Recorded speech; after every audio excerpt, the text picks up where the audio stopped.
시간에 하나님의 말씀을 함께 보겠습니다. 성경 말씀은 사도행전 20장 17절에서 24절까지를 대독하겠습니다.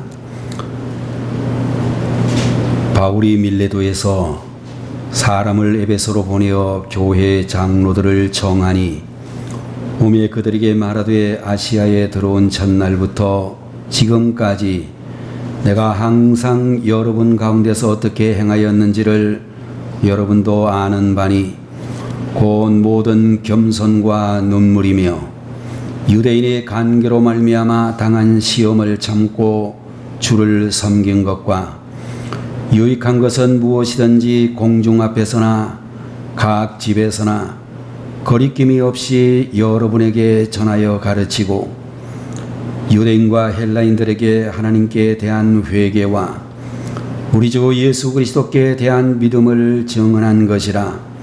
보라, 이제 나는 성령에 매여 예루살렘으로 가는데 거기서 무슨 일을 당할는지 알지 못하노라.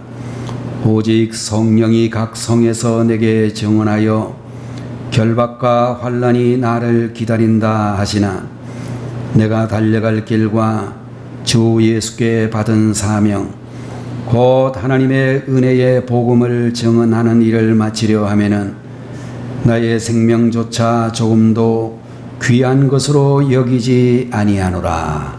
아멘.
존귀와 찬양과 영광을 받으시기에 합당하신 하나님 아버지, 오늘 이 시간에도 주께서 사랑하시는 귀한 자녀들로 하여금 하나님의 거룩하신 성호를 찬양할 수 있도록 은혜 더하여 주시니 감사합니다.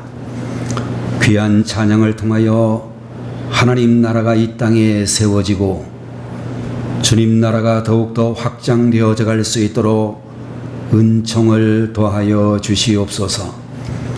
사랑하는 우리 찬양대 모든 형제 자매들과 오늘도 예배를 드리는 모든 주의 백성들에게 평생토록 변치 않는 믿음을 가지고 늘 주님을 찬양 드릴 수 있도록 함께하여 주옵소서.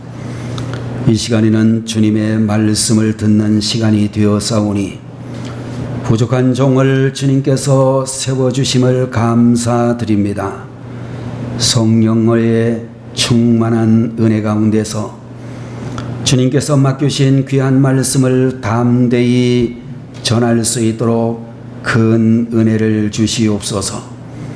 예배의 시종을 주께 맡기오며 예수님의 거룩하신 이름으로 간절히 기도 올리옵나이다.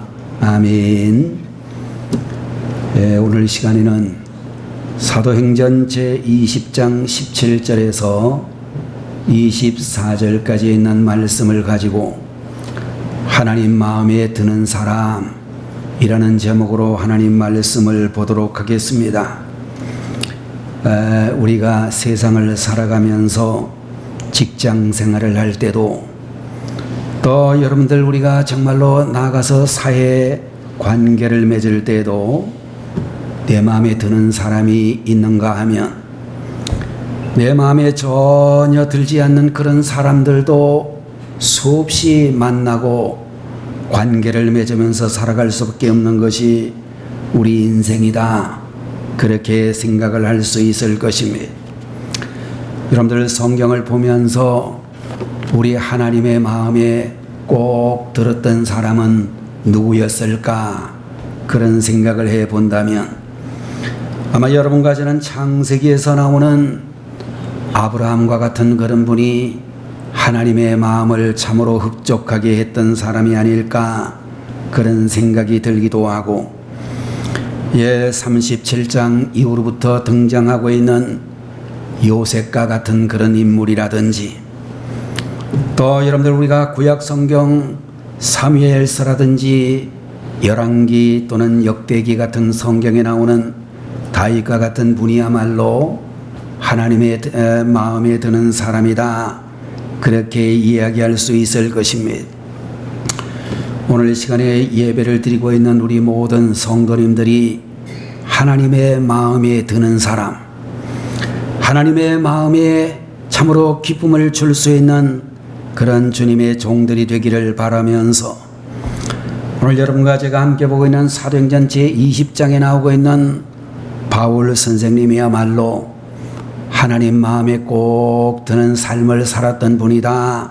그런 생각을 하게 되어질 것입니다.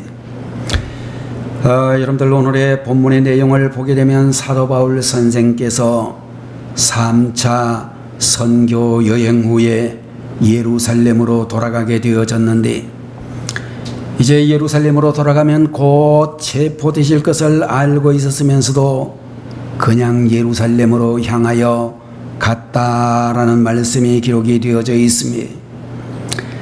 여러분들 바울 선생의 모습을 보면서 하나님의 마음에 드는 사람의 모습을 살펴보게 될 때에 첫 번째로 어려움 중에서도 참고 주님을 섬기는 사람이다. 그렇게 말씀을 드릴 수 있을 것입니다. 오늘의 본문 17절 이하를 보게 되면 바울이 밀레도에서 사람을 에베소로 보내어 교회 장로들을 정하니 오매 그들에게 말하되 아시아에 들어온 첫날부터 지금까지 내가 항상 여러분 가운데서 어떻게 행하였는지를 여러분도 아는 바니 곧 모든 겸손과 눈물이며 유대의 간계로 말미암아 당한 시험을 참고 주를 섬긴 것과 라는 그런 말씀이 기록이 되어져 있습니다. 바울 선생이 말씀하시기를 수없이 많은 환난을 당해도 변함이 없이 주님을 잘 섬길 수 있었던 그런 이유는 본문에 나오고 있는 19절에 나오는 말씀과 같이 그에게는 겸손한 믿음이 있었기 때문이다. 그렇게 이야기할 수 있을 것입니다. 여러분들, 겸손이라고 하는 말은 겉으로는 환경과 현실을 인정하면서도 속으로는 환경 때문에 마음의 평안을 잃어버리지 않고 하나님 앞에 미래를 맡기고 오늘의 할 일을 잘 감당하는 것이 겸손이다. 그렇게 말씀을 드릴 수 있을 것입니다. 여러분들, 우리가 인생을 살아갈 때에 현실을 무시하고 내일만을 생각하는 것은 결코 바른 믿음이라고 말할 수가 없을 것이며, 우리 기독교는 내일도 중요시하지만 현실의 책임도 중시하는 종교이다. 그렇게 말씀드릴 수 있습니다. 그런 의미에서 우리 성도님들이 하나님께 나와 기도하실 때마다 하나님, 저희들이 막연한 꿈과 허영에 사로잡혀 살지 않게 하시고 현실을 하나님의 뜻으로 받아들이는 믿음과 현실을 내 책임으로 생각하는 겸손과 현실 속에서 최선을 다하는 용기를 주옵소서. 이런 기도를 주님 앞에 드려야 될 줄로 분명히 믿는 것입니다. 여러분들, 우리는 진정으로 예수님을 주님으로 믿는다면 세상 축복에만 너무 관심을 두지 말고 하나님께서는 우리가 위로받는 것보다 우리가 변화한 것에 더 관심을 많이 가지고 계시고 우리의 육신적인 안식보다도 영적인 완전에 더 관심이 있으신 분이시다 라는 사실을 분명히 알아야 될 것입니다. 정말로 우리들은 이 세상을 살아가게 될 때에 미래도 현실도 동시에 중시할 수 있는 그런 믿음을 가져야 될 것입니다. 어떤 부부가 한 고아 어린아이를 입양을 했는데 그때면 그때로부터 그 아이는 온전한 자식의 마음을 가지고 부모가 징계의 매를 들어도 그 매를 사랑의 매로 받아들일 수 있어야지, 저분이 나를 아직도 고아 취급을 하는구나, 그런 마음을 가져서는 안 된다라고 하는 것입니다. 여러분들, 우리 성도들이 신앙생활을 하다가 어려움을 당할 때에도 하나님이 내 아버지라는 사실을 잊어버리고 불평하고 원망하는 성도가 되어서는 절대로 안 된다라는 것을 분명히 알아야 될 것입니다. 과원에서 자란 아이들을 보게 되면 맛있는 것이 있으면 가져다가 자기 침대 밑에 숨겨놓고 혼자 먹는 버릇을 가지고 있다라고 알려져 있습니다. 그러나 일상적인 그런 집안의 아이들은 절대로 그렇게 행동하지 않는다라고 하는데, 드릴 줄도 알고 나눌 줄도 알고 베풀 줄도 모르고 자기 침대 밑에 숨겨놓고 혼자 먹는 식으로 신앙생활을 하는 것은 아직까지 우리 하나님을 내 아버지로 믿지 못하는 영적인 고아의식을 가지고 있는 사람의 신앙이다, 그렇게 이야기할 수 있을 것입니다. 두 번째로, 우리 하나님 마음에 드는 사람은 언제 어디서나 주님을 증거하는 사람이다, 그렇게 말씀을 드릴 수가 있을 것입니다. 20절과 21절에 나오는 말씀을 보게 되면 유익한 것은 무엇이든지 공중 앞에서나 각 집에서나 거리낌이 없이 여러분에게 전하여 가르치고 유대인과 헬라인들에게 하나님께 대한 회개와 우리 주 예수 그리스도에 대한 믿음을 증언한 것이라, 그렇게 말씀해 주시고 있는 것입니다. 여러분들, 우리가 사도행전에 나오고 있는 바울 선생을 보게 되면 모든 상황을 복음을 전할 수 있는 기회로 사용하셨다, 라는 사실을 알 수가 있습니다.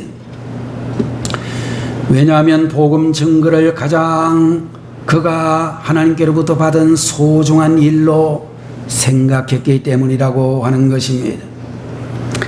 여러분들 요사이에 우리가 이런저런 사업장들이 많이 있는데 옛날에 잘 되던 사업 중에 잘 안 되는 사업이 있고 옛날에는 전혀 생각하지 못했던 그런 사업들 가운데서 완전히 잘 되는 그런 사업체들도 있으리라 생각이 되어집니다.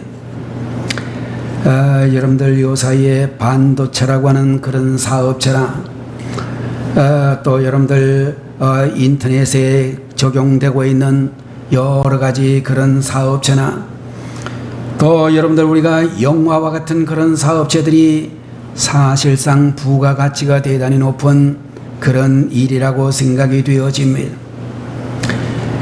여러분들 반도체가 잘 되고 자동차업이 잘 되고 영화 산업이 잘 되고 이 세상에 잘 되는 일이 많이 있겠지만 여러분들 이 땅에서 가장 부가가치가 높은 그런 일은 성경은 우리에게 말씀해 주시기를 영혼을 구원하는 일이다. 이렇게 우리에게 말씀해 주시고 있는데 왜냐하면 한 사람의 영혼이 온 세상보다도 귀하기 때문이라고 그렇게 말씀해 주고 계시는 것입니다.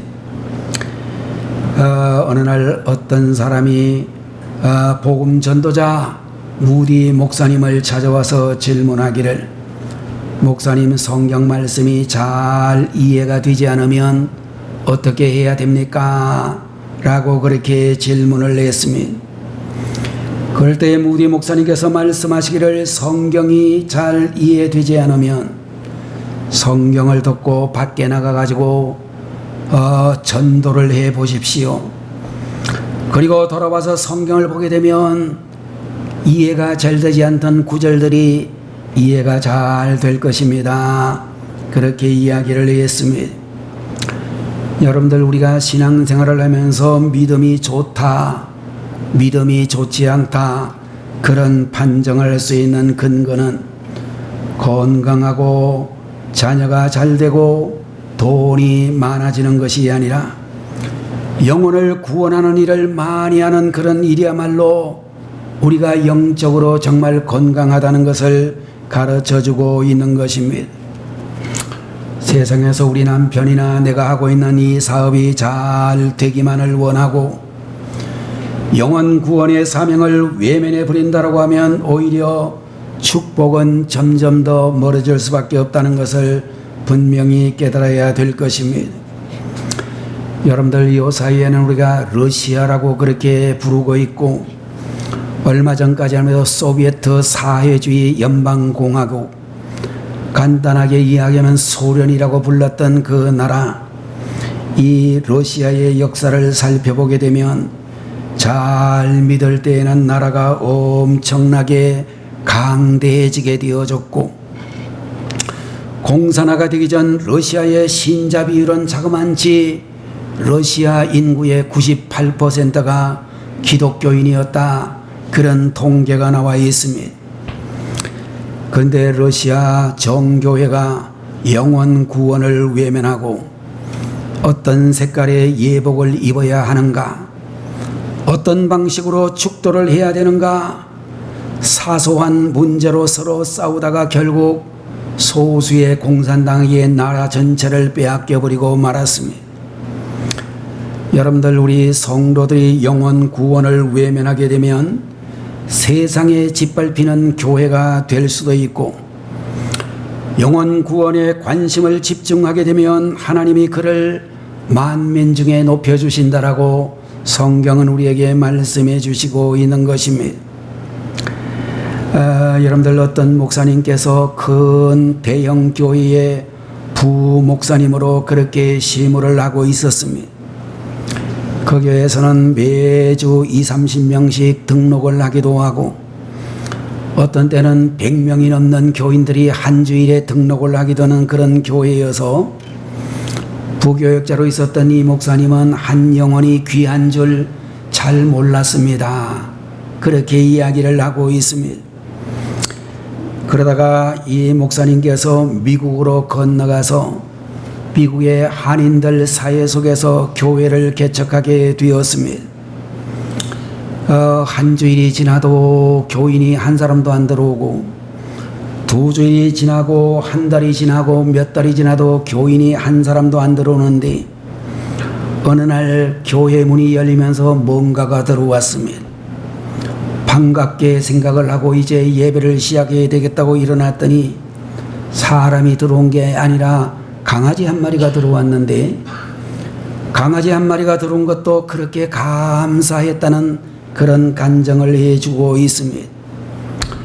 여러분들, 교회를 다니고 있는 우리 성도님들 한 분 한 분들은 온 천하보다도 귀한 그런 영혼의 주인공들이고, 여러분들, 우리가 내 옆에 내 구역에 아직까지 교회를 나오지 못하고 있는 그 식구가 온 천하보다도 귀한 영혼이라는 사실을 기억하셔서, 우리가 정말로 먼저는 1차적으로 코로나가 시작된 이후에 교회 출석을 중단하고 있는 이 성도들을 주님 앞에 이끌어야 되겠고, 여러분의 직장 내에서, 여러분이 있는 그런 사업장 근처에서 한 영혼 한 영혼을 구원하기를 최선을 다해서 힘쓰는 그런 분들이 되셔야 되겠습니다.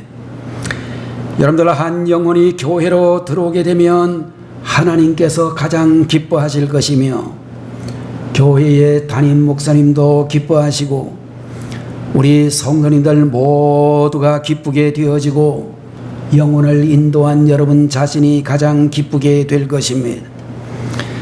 여러분들, 요사이 우리 시대의 마귀도 신자들을 사력을 다해 가지고 믿음을 떨어뜨리려고 마귀의 돌을 가지고 전도를 하는데, 교회 갈 때 기분 나쁜 일을 당하게 해서 마귀가 끌고 가고, 믿음의 회의를 품게 해가지고 마귀가 잡아가고, 교회 안에서 미운 사람이 생기게 해서 마귀가 붙들어가고, 세상 쾌락과 즐거움으로 유혹을 내서 마귀가 붙들어가고, 이단 사상을 불어넣어서 마귀가 잡아가기도 한다는 것입니다. 때로는 마귀가 꿈에 나타나가지고 전도를 하기도 한다는데, 어떤 교회 안에서 중직자 성도님 한 분이 나오지를 않아가지고 목사님이 신방을 해가지고 왜 안 나오시느냐고 질문을 했더니, 그분이 이야기를 꿈속에서 목사님이 자기에게 나타나 욕을 해가지고 이제 다시는 교회 안 나가기로 했습니다, 그렇게 이야기를 했다라고 하는 것입니다. 여러분들, 오늘 우리가 살고 있는 이 시대는 마귀라는 놈도 죽을 힘을 다해가지고 잡아가려고 전도를 한다는데, 오늘 우리 교회의 모든 성도님들이 힘써서 전도하시고 또한 형제 자매들을 실족시키는 일만은 절대 하지 말아야 되겠다, 그렇게 생각이 되는 것입니다. 한 영혼을 구원하기 위하여 우리 주님께서 십자가에 달리셨고, 한 사람을 전도하는 것이 얼마나 어려운 줄 안다면 형제를 실족시키는 언행을 절대로 해서는 안 된다라고 하는 것입니다. 그러므로 우리 성도들은 서로 만나 대화를 하게 될 때에 좋은 말을 해주고, 희망의 말을 해주고, 격려의 말을 해 주어야 될 줄로 믿습니다. 우리가 살아가고 있는 이 세상에서도 긍정적인 말의 중요성을 인식하는데, 우리 성도들은 더욱더 긍정적인 말, 믿음의 말을 할 수 있는 그런 분들이 되셔야 될 줄로 믿는 것입니다. 세 번째로, 하나님의 마음에 드는 사람이 되려고 하면 하나님의 영광이라고 하는 목표가 분명한 사람이 되어야 한다 라고 우리에게 말씀해 주시고 있습니다. 오늘의 본문 22절에 있는 말씀에, 보라, 이제 나는 성령에 매여 예루살렘으로 가는데 거기서 무슨 일을 만날는지 알지 못하노라, 이런 말씀을 해 주시고 있습니다. 여러분들, 여기 있는 말씀을 보니까 바울은 자기 마음에 드는 대로의 삶을 살지 않고 주님의 마음에 드는 삶을 살고 있었다라고 말씀해 주시고 있는 것입니다. 사람을 의식하고 사람에게 매여 사는 것은 고역이 될 수밖에 없고 그 결말은 항상 불행하게 되어질 것입니다. 언젠가 서울 대공원에서 한 청년이 여자친구에게 자기의 영웅적인 모습을 보여주려고 울타리를 넘어가지고 야생 호랑이에게 접근을 했습니다. 호랑이가 달려와 가지고 그 청년의 팔을 물게 되었습니다. 긴급 구조 요원이 와서 물을 뿌려 가지고 간신히 목숨을 구하기는 했지만 이미 팔이 떨어져 나가는 그런 불구자가 될 수밖에 없었습니다. 사람의 마음에 들려고 하다가 사람한테 잘 보이려고 하다가 인생 망치는 경우가 세상에는 수없이 많다는 사실을 우리들은 알아야 될 것입니다. 여러분들, 우리는 사람에게 잘 보이려고 겉모습에 너무 신경 쓰는 그런 분들이 되지 않았으면 좋겠습니다. 중요한 것은 겉모습이 아름다운 것이 아니라 마음이 대단히 중요하다라고 믿습니다. 겉모습은 아름다운데 마음이 추하면 오히려 환멸의 대상이 될 수밖에 없는 것입니다. 계속해서 본문 23절 24절의 말씀을 보게 되면 오직 성령이 각 성에서 내게 증언하여 결박과 환난이 나를 기다린다 하시나 내가 달려갈 길과 주 예수께 받은 사명 곧 하나님의 은혜의 복음 증언하는 일을 마치려 하면은 나의 생명조차 조금도 귀한 것으로 여기지 아니하노라, 이런 말씀을 하고 계시는데, 바울 선생은 분명히 예루살렘으로 가게 되면 결박과 환난이 있을 것을 알고 있었지만 자기의 생명을 조금도 귀하게 여기지 아니하고 사명을 이루겠다라고는 분명한 목표 의식을 가지고 나갔다라고 말씀해 주시고 있습니다. 자, 여러분들 요 사이에 직장 생활을 하든지 사업을 하시든지 간에 여러분들 다 성공하고 싶은 그런 분들이 많다라고 생각이 되어집니다. 성공하기 위해서는 원리가 있는데 그 원리 중에 가장 중요한 원리 중에 하나가 뭐냐 하면 분명한 목표가 있어야 된다. 이런 것을 성공학을 가르치는 분들마다 이야기를 하고 있습니다. 여러분들, 우리가 하나님을 믿는, 예수님을 믿는 우리 성도들도 분명한 목표를 가져야 되는데 세상에서 인기를 얻어야 되겠다라는 그런 목표가 아닌 하나님의 영광이라고 하는 분명한 목표를 가져야 된다라고 말씀해 주시고 있습니다. 여러분들 요사이 우리 집에서 여러분의 남편이나 또는 부인들이나 우리 청년들이나 술 좋아하는 사람들이 많이 있더라고요. 여러분들 술을 조금 건강에 별로 이상이 없이 잘 조절해서 먹으면 좋은데 우리나라 사람들은 절제하는 마음이 부족해가지고 술을 먹으면 아주 죽을 때까지 먹는 사람들이 많아가지고 문제가 많이 되고 있습니다. 어떤 부인이 남편이 항상 밖에서 술을 마시고 집에 늦게 들어오는 것을 보고 어떻게든지 우리 남편 술 끊게 해야 되겠다 생각을 하고 먼저 남편이 집에 와서 술을 마시도록 아예 술상을 봐주고 매일 저녁 정성껏 음식을 차리고 예쁘게 자신을 꾸며 자기를 보고 싶도록 만들었더니 결국 남편이 점차 가정으로 마음을 향하면서 술을 끊게 되었다, 그런 이야기를 하는 것을 들을 수 있었습니다. 또 다른 예를 보면 어떤 부인은 남편이 술을 마실 때마다 술집 앞에 대기하고 있다가 남편을 모시고 왔습니다. 그렇게 1년을 했더니 남편이 감동을 받아가지고 술을 끊게 되었다라는 이야기를 하는 부인도 있었습니다. 어떤 부인은 남편이 술을 마시지 않고 집에 올 때는 왕처럼 섬겨주고 남편이 술을 잔뜩 마시고 오면 그때부터 같이 술을 퍼먹고 같이 주정을 했더니 남편이 기가 막혀가지고 술을 끊어버렸다 라고 하는 그런 이야기도 있습니다. 그런데 여러분들, 우리는 여기에서 중요한 교훈이 하나 있는데, 남편의 술을 끊겠다라는 분명한 목표를 가지고 실천을 했더니 남편이 술을 끊게 되더라 라고는 그런 이야기라고 하는 것입니다. 오늘 여러분과 저도 주님께서 우리에게 주신 귀한 사명을 감당하는 하나님의 영광이라는 목표를 분명히 하게 되는 이런 성도님들이 되셔야 될 것입니다.